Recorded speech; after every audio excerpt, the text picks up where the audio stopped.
요한복음 21장 14절 말씀 공부하겠습니다. 그 후에 예수께서 디베랴 호수에서 또 제자들에게 자기를 나타내셨으니 나타내신 일은 이러하니라.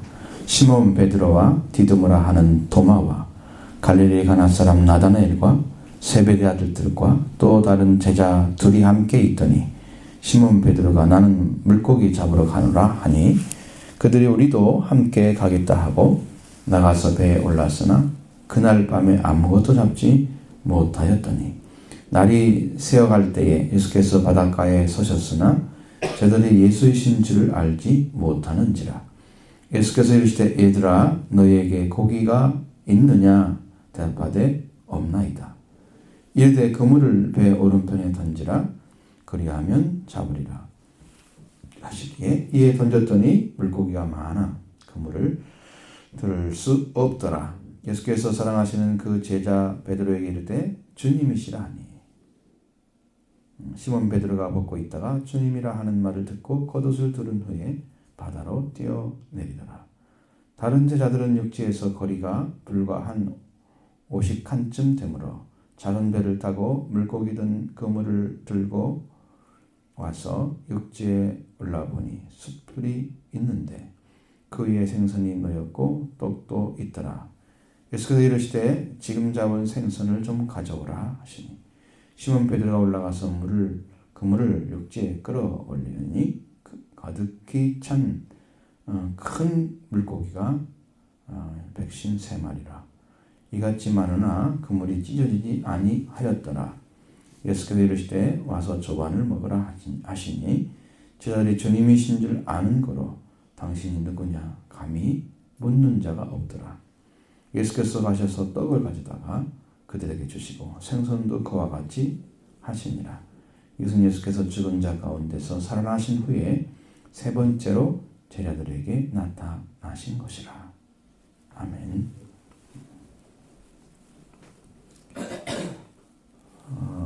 예수님이 죽으시고 부활하신 후에 많이 나타나셨다.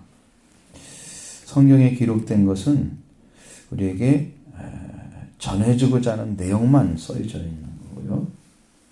성경에 나타나지 아니한 다른 일도 많이 있는 거예요. 근데 기록된 것은 세 번째 나타나신 것을 기록하신 거지 세 번만 나타난 건 아닙니다.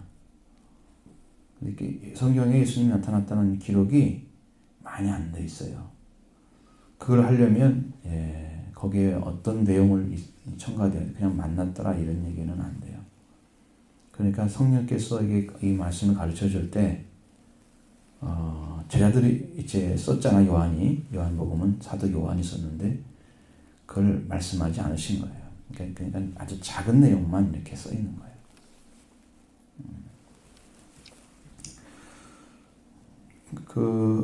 예수님이 도마를 만난 후에 디베랴 호숫가에서 제자들에게 나타나셨다 그렇게 써 있죠. 우리가 디베랴 호숫가라는 말이나 갈릴리 호수라는 말이나 똑같은 말이에요. 그렇게 불렀어요. 디베랴 호수라고도 부르기도 하고 갈릴리 호수라고 부르기도 했습니다. 그러니까 이 단어는 똑같은 말이다. 갈릴리 호수에서 고기를 잡고 있었던 제자들을 부르신 예수님이 또다시 부활 후에 그 바닷가에 가셔서 제자들을 부르는 거다. 이제 그렇게 생각하시면 돼요. 시몬 베드로와 디두무라는 도마가 안 도망갔죠, 이제. 같이 있죠. 그리고 갈릴리 가나 사람 나다나엘, 세베대 아들들과 또 다른 제자들도 함께 있더니, 가나 사람 나다나엘은 제자로 들어온 사람은 아니죠. 그런데 예수님이 꼭 제자처럼 이야기하고 있는 거예요. 이게 좀 특이한 방식이죠. 그리고 다른 제자들이 함께 있더니 그래서 7명의 제자들에게 예수님이 나타나시는 것으로 이렇게 말씀하고 있습니다. 그래서 이제 예수님이 바닷가에 나온 이유가 뭐겠어요? 고기를 잡는 것 때문에 그렇죠? 제자들이 거기 있으니까. 예수님을 찾아올 사람이 스스로 찾아올 사람이 없겠죠. 그러니까 예수님을 찾으러 온 거죠. 예수님이 찾으러 온 거예요. 반대로 그럴 수밖에 없어요. 그들의 믿음은 이미 다 바닥이 났죠. 근데 부활의 주님을 많이 만나도 그들에게는 아직 확신이 없어요. 이유가 뭘까? 성령 받지 못하면 확신이 없어요. 아무리 믿어도 성령을 받지 못한 믿음은 확신을 갖지 못합니다. 그래서 이거다라고 딱 붙잡고 믿고 흔들리지 않는 믿음을 가질 수가 없어요. 내가 의지적으로 믿는 믿음, 나 예수님 믿어야 되겠어, 따라야 되겠어. 성경 말씀은 너무 예수님 오르신 분이야. 결심을 하고 결단을 하고 어떤 의지를 가지고 도전해도 그것은 자기가 믿는 믿음이에요. 예수님이 누군가라는 것을 정확하게 성령께서 가르쳐 주셔서 믿으면 그 다음은 흔들리지 않고 믿을 수가 있는. 성령 받지 않고는 천국 가기 거의 없습니다. 불가능합니다. 하늘나라 들어간다? 우리가 예수님 믿으니까 그냥 가겠지. 교회 다니니까 가겠지. 이렇게 해서는 좁은 문으로 좁은 길로 가는 사람이 없는데 어떻게 가능하겠어요? 거기에만 생명을 얻는 문이라 그랬는데 그 문, 예수님을 통과하지 않고 예수님과 함께 걸어가지 않고 좁은 문이기 때문에 예수님과 함께 통과하는 문을 말하는 거고 좁은 길이기 때문에 예수님과 함께 걸어가는 걸 말하는 거예요. 다른 것은 다 넓은 거예요. 예수님 없이 하나님이 보낸 자 믿지 않고 살아가는 문들은 다 넓은 거예요. 그건 멸망의 문이에요. 멸망으로 인도하는 문이에요. 생명으로 인도하는 문은 따로 이렇게 예수님과 함께 좁은 문, 좁은 길을 가야 돼요. 근데 그것도 찾기가 힘들기 때문에 찾는 자가 굉장히 적어요. 이 제자들처럼 이렇게 주님이 직접 키워졌기 때문에 이들은 변할 수 없이 어떤 믿음을 갖게 되는 길로 인도함 받는 이게 최상의 방식이죠. 지금은 성령께서 오셔서 말씀해 주는 것을 듣는 것이 여러분 제자가 되는 거예요. 계시의 복음을 받는 것이 제자가 되는 거예요. 말씀을 열어주셔서 가르쳐 주는데 이것을 믿어야 예수님 제자처럼 잘할 수가 있어요. 성장하고.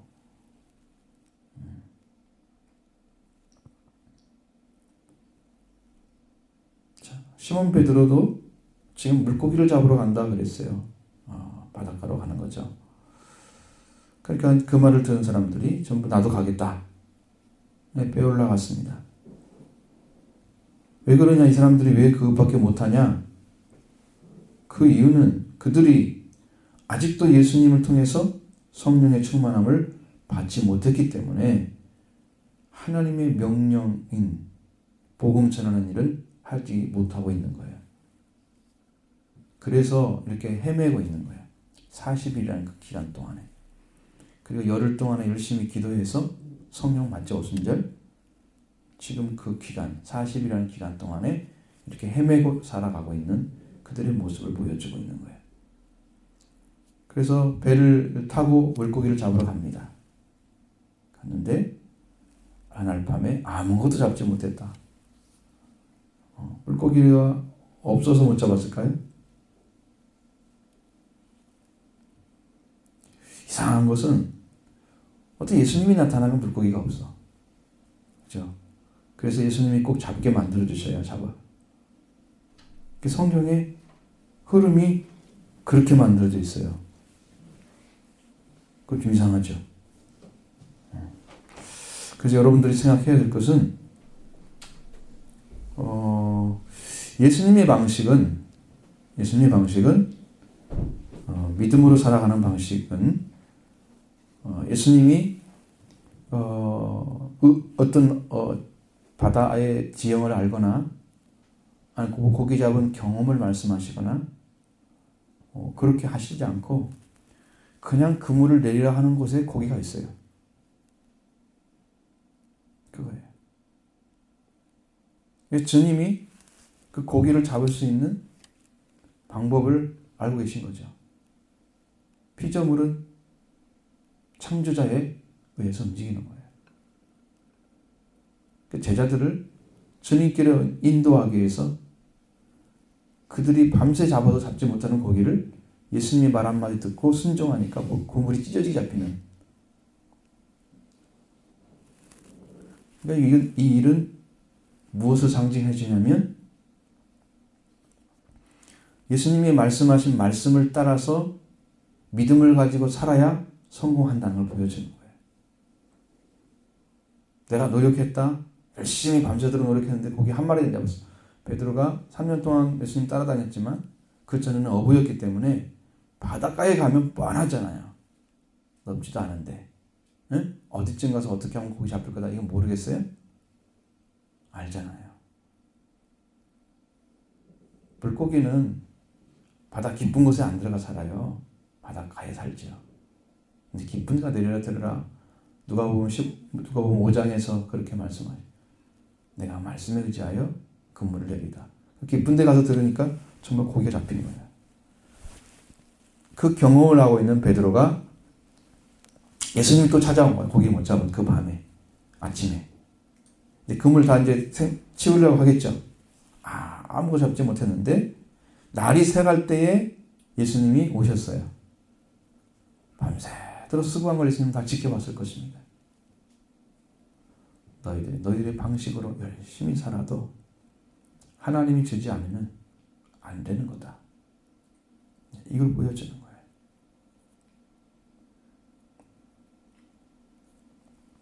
근데 예수님이 왔지만 예수님인지 몰랐어요. 이 성경에 날이 새어갈 때 어떤 사람이 서 있는데 그게 누군지를 미리 봐놨으면 몰라도 그냥 누가 서 있나 보다 이렇게 생각하지 않겠어요? 보편적으로. 그러니까 예수님인지 몰랐어요.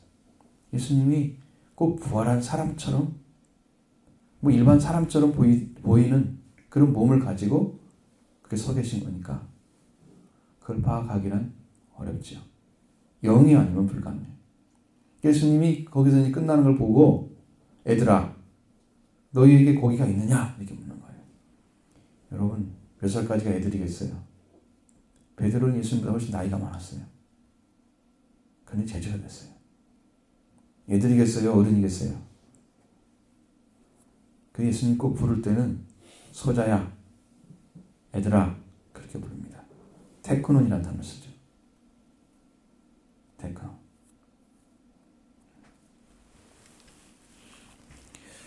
그러니까 뭐 20살도 못 되는 아이들처럼 지금 취급하고 있는 거예요. 그건 제자들을 향한 예수님의 애칭입니다. 그 애들이란 말을 불러서 말하는 게 아니고 사랑하는 말이에요. 사랑하는 말. 예수님은 뭐 이 땅에 오신 나이만 33세지 영원전부터 영원까지 계실 분인데 나이로 따지면 누가 더 많으시겠어요?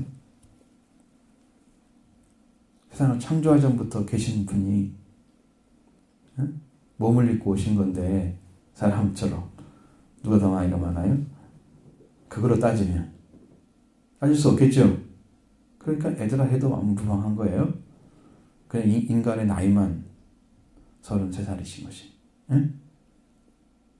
뭔 말인지 알겠죠? 그건 애칭이에요.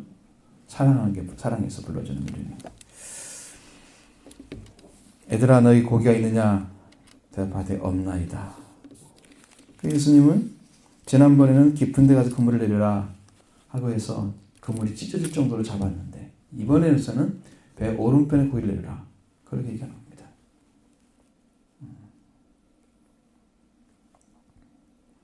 그래야 하면 잡으리라. 왜 그냥 아무 말도 없이 그냥 내렸을까요? 이분들이. 아마 이걸 통해서 그 전에 베드로가 경험했던 그 예수님에 대한 경험이 떠올랐을 것입니다. 불과 3년도 안 됐으니까요. 3년 좀 됐으니까 아무리 빨리 적어도 3년밖에 안 됐기 때문에 예수님이 그물을 내리라고 했을 때 잡혔던 것들을 기억해냈을 거예요. 그리고 배 오른편에 가가지고 정말로 내리는 거예요. 오른편으로. 그물을 던져요. 그랬더니 물고기가 많아서 그물을 들 수가 없게 잡혔어요. 아마 이번에 했던 것은 여기 성경적으로 보니까 조금 작은 것 같아요. 그물이 좀 적은 것 같아요. 거기 숫자가 나온 거 보니까. 그렇죠? 근데도 어마어마하게 잡힌 거죠. 예수님께서 사랑하시는 그 제자가 베드로에게 말합니다. 예수님이 사랑하시는 제자라고 표현된 이 단 한 사람은 자기 자신을 가리킨 거예요. 요한이 뭐 내가 이렇게 말하지 않고 자기를 표현할 때 이렇게 사랑하시는 자라고 표현을 했습니다. 그래서 그럴 때 주님이시라 이렇게 말씀하시고, 시몬 베드로가 벗고 있다가 주님이라는 말을 듣고 겉옷을 두른 후에 바다로 뛰어내려서 이제 예수님께 오는 거예요. 뭐 헤엄쳐 온 게 아니잖아요. 가까이 와 있을 겁니다, 지금. 그러다가 지금 바다까지 뛰어내려서 이제 바다 나오려고 지금 바다에 뛰어내린 거죠. 그리고 겉옷을 걸치고 올라오는 것입니다. 다른 제자들도 육지에서 거리가 볼 때에 불과 한 50칸쯤 됐다. 이제 50칸이라는 의미는 여기에서는 한 200규빗쯤 된대요. 1규빗이 45.6cm입니다. 그럼 얼마나 떨어졌어요?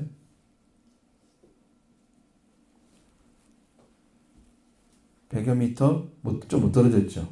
80m 많이 떨어져도 그 정도 떨어졌을까요? 80m 좀 넘게.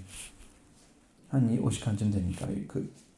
그게 그들은 단인데, 길이를 재는 단인데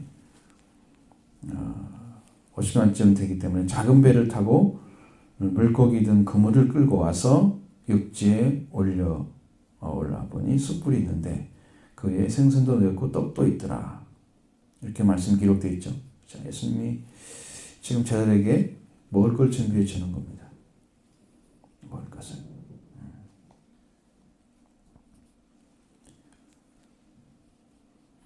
자, 물고기 든 그물을 끌고 올라오죠. 육지로 올라와서 예수님께서 지금 잡은 생선을 좀 가져오라. 좀 부족한 것 같아요. 양이.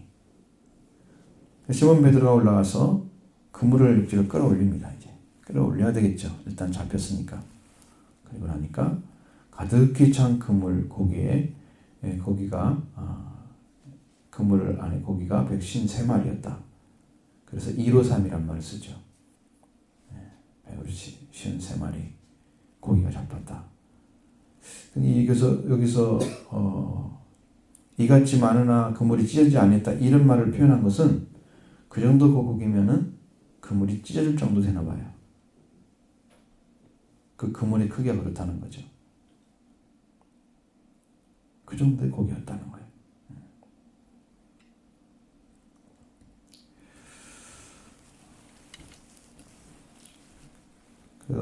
그렇게 예수님이 오셔서 이제 그 고기를 잡아가지고 그들은 기적을 맛봤습니다. 상상할 수 없는 주님의 은혜가 그들에게 이제 임하기 시작할 거예요. 왜? 사람의 마음은요, 아주 작은 것부터 움직이기 시작하는 거예요. 제가 여러분들이 신앙생활을 왜 이렇게 주일에 대한 개념이 부족할까 그랬더니 주일을 지켜야 된다는 그런 마음이 없는 거예요. 그것을 다른 말로 표현하면 주일에 대한 성별의식이에요. 정말 주일을 지켜야 된다. 주님 명령한 날이다.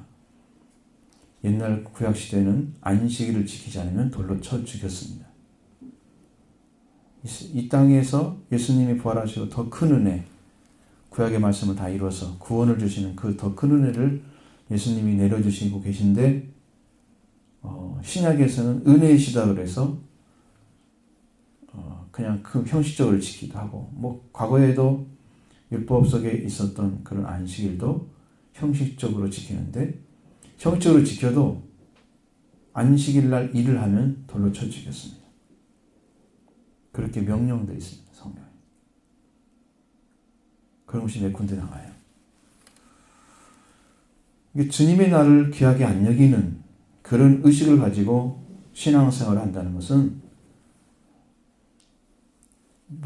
이 땅은 그때 유대 나라 자체는 하나님을 섬기는 유대교가 중심인 나라였잖아요. 오늘 우리나라는 기독교가 중심인 나라는 아니에요. 기독교인이 좀 많을 뿐이지. 거기는 안 하면 모든 국민 속에 안 하는 사람 잡아 죽일 수 있지만 지금은 수 없는 사람들 속에 살아있는 사람 중에 살고 있는 사람 중에 오잖아요. 교회를. 그 사람을 처벌할 수 있겠어요? 기독교 국가가 아닌 이상 못해요. 법을 할 수 없어요. 그때는 그 하나님의 말씀이 그 나라의 법이었습니다. 그게 가능한 거였어요. 지금은 우리들이 성별의식 갖고 하나님이 말씀하신 명령에 순종이 되지 않으면 지금은 강제력이 없기 때문에 할 수가 없어요. 돌로 쳐 죽여야 되는데 못해요. 주님의 나라를 우습게 여기고 가볍게 여기고 쉽게 여기는 그런 의식을 갖는 것을 하나님은 허락하지 않습니다. 그 예배를 드리는 것도 그런 마음이 준비가 안 됐다. 나는 하나님을 영화롭게 드리기 왔어. 설교 들어온 것도 아니에요. 내가 하나님께 예배 드리러 왔어. 내 중심을 바쳐서 하나님의 기쁨이 되는 그런 예배를 드리고 여기에서 받은 말씀, 그 말씀의 핵심을 가지고 여러분이 일주일 동안 살면서 하나님과 함께 살아가는 그런 삶이 되어질 때 이 예배를 드린 사람이 신앙 성장할 수 있는 거예요. 그렇지 않으면, 그렇지 않고 예배를 드리면 예배를 드린 사람이나 안 드린 사람은 똑같이 살아요. 한 주 빠졌다고 해서 아무 문제가 안 되고, 그런 삶이 아예 이렇게 연결이 안 돼 있는데 뭐 주일 지킨다고 해서 특별한 것도 아니고 안 지킨다고 해서 뭐 나빠지거나 그러지 않아요. 이걸 이렇게 바른 예배를 드리는 중심이 안 돼 있다면 그렇게 돼요. 그래서 열매가 없는 거예요. 믿음이 성장하고 하나님을 바라보는 막 그 뜨거운 열정이 여러분한테 타오르는 그런 것들은 기대할 수가 없는 거예요.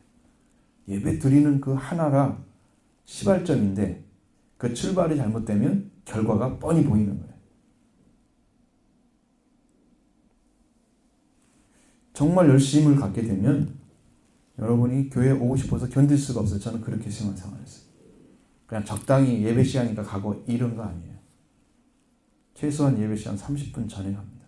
그렇게 가가지고 교회에서 그래서 저는 반주도 할 수 없는 고등학교 때 피아노도 배우지 못한 사람이 찬송가를 몇 곡을 쳤어요. 그러니까 저한테 반주를 시켜가지고 또 가서 반주도 했는데 졸업하니까 또 반주를 더 시키는 거예요. 배우지도 않은 사람한테. 그렇지. 그러면서 하나님을 사랑하는 마음이 특별했다는 거죠. 하나님의 교회, 하나님의 나라, 하나님의 영광을 위해서 그 마음이 받쳐지는 그런 신앙생활을 했지 적당히 이렇게 하지 않았어요. 그런 믿음 가질 수가 없고 성장할 수가 없어요. 그건 거짓된 것으로 그냥 시간만 보내는 거예요. 시간만. 그렇게 생활을 했기 때문에 안 떨어져 나왔어요. 그때 우리 고등학교 때 한 13명, 대여섯 명 됐어요. 아주 새카만 남자들만 꽉 차 있었어요. 우리 반. 그렇게 많은 사람들이 있는데 그 중에 3명인가 남았어요. 교회에. 다 합치면은 나중에 돌아온 사람이 합치면 5명 정도 남았어요. 그러니까 3분의 1 타작한 거예요. 열심히 나오고 막 교회 다니는 것 같고 이렇게 하는데 거짓으로 성별의식 안 가지고 다니는 사람들은 다 떨어져 나가고 그나마 믿음으로 내가 배워서 하나님을 믿어야 되겠다. 그렇게 중심을 갖고 예배에 참여한 사람들은 나중까지 신앙생활, 지금까지 신앙생활을 해요. 중고등학교 다 갈리는 거예요. 거기서. 고등학교 졸업하니까 다 교회도 졸업하더라고요. 지금 여러분은 그런 여건이 아닐 수도 있지만 여러분의 신앙이 성장하지 않으면 여러분이 세상에서 할 일과 하나님의 일과 딱 맞으셨을 때 어느 쪽을 선택하겠어요? 세상으로 나갑니다. 친구 때문에, 누구 약속 때문에. 하나님의 약속은 아무것도 아닌 것처럼. 그 의식이 없기 때문에. 예배를 제대로 드려본 적이 없기 때문에 그런 일이 생기면 주의를 선택하지 않고 세상으로 나가는 거예요. 친구들한테 때 그렇게 해본 적이 없기 때문에. 그런 차이가 많이 나는 거죠. 갈수록, 시간이 갈수록. 그래서 예배가 얼마나 중요한가를 바르게 인식하지 못하고 성별 없이 신앙생활하는 사람들은 신앙 성장 안 되지. 주의를 못 지키지. 패배자가 되는 거 신앙이. 신앙의 패배자는 참으로 괴롭습니다. 오늘도 이제 말씀이 준비되어 있지만 바르게 신앙생활에서 깨어있지 못하고 마지막을 맞이하는 사람들은 정말로 불행합니다. 성경에 막 누차 강조하고 있는 그 단어들이 계속 있어요. 하나님께서 계속 말씀하시나 왜 이렇게 해야 되는가, 왜 이렇게 되는가. 거기에 마음이 쓰이지 않으면 성경 말씀 살아가지 못하는 거, 참으로 불행한 것이죠. 여러분 기억하셔야 돼요.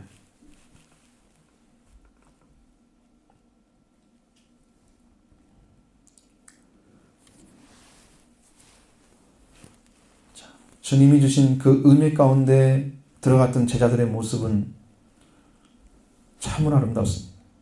주님께서 주시는 조반을 먹게 됩니다. 아침이죠, 우리말로. 아침을 주는 거예요. 아침밥을. 조반이 빵하고 물고기였습니다. 그들은 그게 주식이었어요. 부식으로 물고기를 먹는 거죠. 주식은 빵이었어요. 무효가 있으면 굉장히 좋은 반찬이죠. 와서 조반을 먹으라 그래. 제자들이 이제 알았습니다. 물고기를 잡아 끌어올리면서 알았어요. 이미 주님이신 줄 알기 때문에 제자들이 주님을 알기 때문에 당신이 누구냐 하고 묻는 사람이 아무도 없었다. 감히 물을 수가 없었다. 그렇게 중심이 분명한 믿음을 가진 사람들, 부활의 주님을 만났어도 그들은 결국 디베라 바닷가로 갈 수밖에 없는, 그곳에서 예수님이 만났는데 당신이 누굽니까? 묻을 수가 없는 그러한 이제 주님을 쓰셔서 예수님 것을 그대로 보여주는 거예요. 과거에 물고기 잡았을 때 그들의 모습을 찾아가셔서, 그들이 찾아가셔서 불렀던 그 예수님이 지금 제자를 또 부르시고 계시는 거예요. 그러니까 그들은 그 기억이 번쩍 났을 거예요. 그때 오신 주님이 또 오셨네. 부활의 주님이 그대로 오신 것입니다. 감히 묻을 수가 없었다. 감히 묻는 자가 없었다.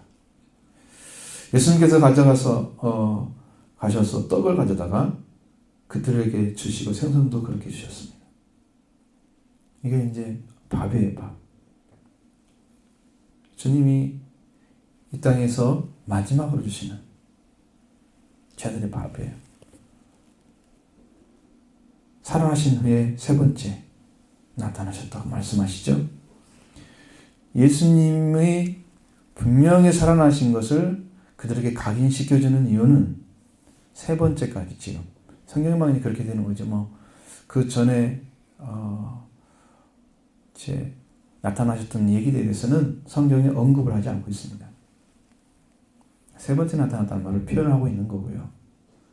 여기 성경에 기록된 예수님의 부활 후에 나타난 사건들 세 가지가 나와 있어요. 여기. 여러분에게 말씀드린 것은 두 번째까지 말씀드리고 세 번째에 나온 거예요. 그러니까 딱 맞죠? 그 숫자로 보면 세 번째가 맞아요. 그러나 수없이 많은 예수님이 죄를 찾아갔습니다. 영으로도 찾아가고 이렇게 영과 욕심이 같이 오셔서도 만나주고 계속해서 예수님 만나셔서 그렇게 하신 거예요.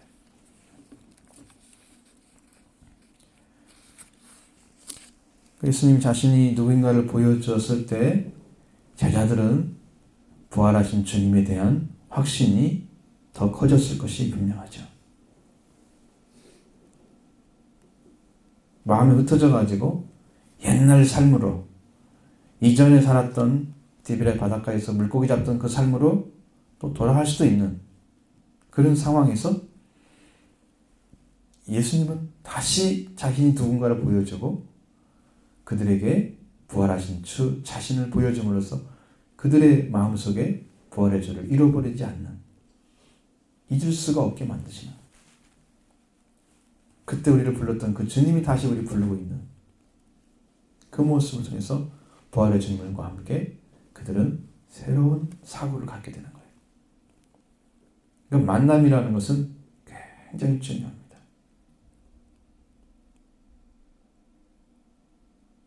그걸 통해서 과거의 삶이 깨어지고 새로운 삶으로 접근해가는 길을 찾는 거예요. 예수님을 한 번 만난 거, 두 번 만나고 달라요. 여러분 부활의 주님을 계속 만나면 여러분의 영적 부활이 일어납니다. 영적 부활만 일어나는 게 아니에요. 여러분의 삶이 변화가 옵니다.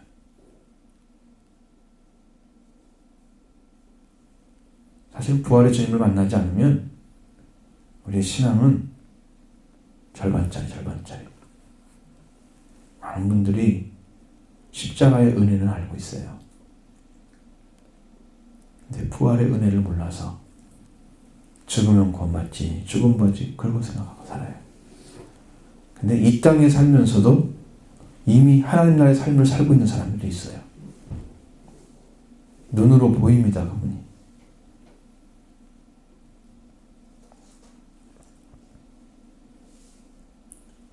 실제로 그런 삶을 사는 사람이 있어요. 땅에 살고 있어요. 근데 하나님 나라에 이루어지는 이들과 함께 살고 있는 분이 있어요. 그 영적인 위치를 보는 사람들이 없어요. 다 눈을 감은 거죠. 예수님이 계속 나타나서 우리에게 말씀해 주셔야 돼요. 성령께 찾아오셔서 여러분에게 확신을 주셔야 돼요. 길을 열어주셔야 돼요. 사실은 그렇게 해야 믿음이 성장을 하는 거예요. 그게 진짜 믿음인 거예요. 여러분 예수님 만나기를 기대하셔야 됩니다. 응? 지금은 이런 모습을 안 보여요. 제자들과 함께 부활했던 모습을 안 보이고요. 지금은 성령을 오십니다. 그러니까 영 받지 않고 성령 받지 않고는 예수님 확신할 수가 없어요. 예수님이 주인이시다. 예수님이 우리 구주시다. 만왕의 왕이시다. 하나님의 아들뿐만 아니라 왕이고 형제다 우리. 그 분으로 보여줄 수가 없는 거예요.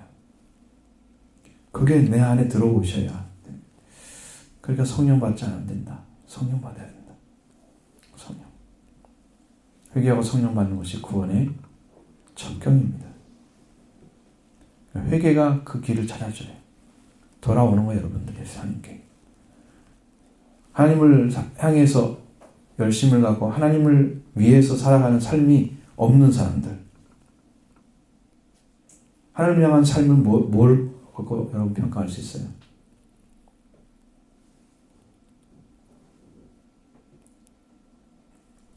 여러분 마음의 열정. 그 열정이 나중에 성령이 주신 열정으로 바뀌어야 하나님 사용할 수 있는 거예요. 일단 여러분 열정을 회복해야 돼요. 믿음에 대해서. 나 제대로 한번 신앙생활 해야 되겠다. 그럼. 하나님의 교회를 사랑하고 열정이 일어나면 내가 교회 가서 어떻게든 도움이 되는 사람이 되겠다. 그래서 교회 가서 청소도 하고 교회 가서 뭣도 하고 막 하고 싶은 마음이 생겨지면 열정이 좀 생겨지고 그 열정이 연결돼서 신앙으로 들어오면 기도 생활과 성경을 사모하는 생활이 이루어지는 거예요. 두 번째가 하나님께 나오고 싶은 마음이 정말 누가 시켜서 하는 게 아니고 그렇게 하고 싶은 마음이 막 생기는 걸 내가 견딜 수가 없는 거지. 그래 나는 내가 믿어지는 대로 교회를 가는 거예요. 확신되는 대로. 이게 무자비하게 막 밤중에도 가고 막 새벽에도 가고 그렇게 되는 게 아니고 여러분이 살 수 있는 삶 속에서 여러분의 생활을 리듬을 막 깨트려 가지고 하는 것도 아주 유익한 상황이 필요하죠. 그렇지 않다고 하면 여러분 할 수 있는 선 안에서 하는 거예요. 하나님 나라를 위해서 내가 쓰임 받아야 되겠다. 세 번째는 이제 하늘에 대한 비전, 소망이 생기는 거예요. 여러분 그런 것들이 여러분 안에 오면 이제 그때부터 신앙생활 제대로 하는 거예요. 그때부터. 그런 시기가 속히 와야 된다. 여러분이 가고자 하는 인생길이 여러분이 계획할지라도 하나님이 여러분의 인도에서 여러분의 삶을 정말 아름답게 멋지게 비전 있는 삶으로 이끌어 줄 겁니다. 하나님 안에 비전을 찾아야 여러분의 삶이 하나님의 비전으로 비춰지는 거예요. 거기서 조명되어져서 촥 앞길이 보여지는 거예요. 나는 무엇을 위해 살아야 되겠다. 확신 속에서 자기 삶을 결단하고 믿음의 삶으로 출발하는 것입니다. 여러분 믿음을 갖고 우리 청소년들이 새로운 시간에서 부활을 주님을 만났던 제자들이 변화돼서 나중에 성령의 사람으로 바뀌고 이들이 복음을 전해 세계를 변화시켰듯이 여러분의 삶도 그런 축복의 삶으로 변화될 것입니다. 이런 축복 가운데 살기 바랍니다.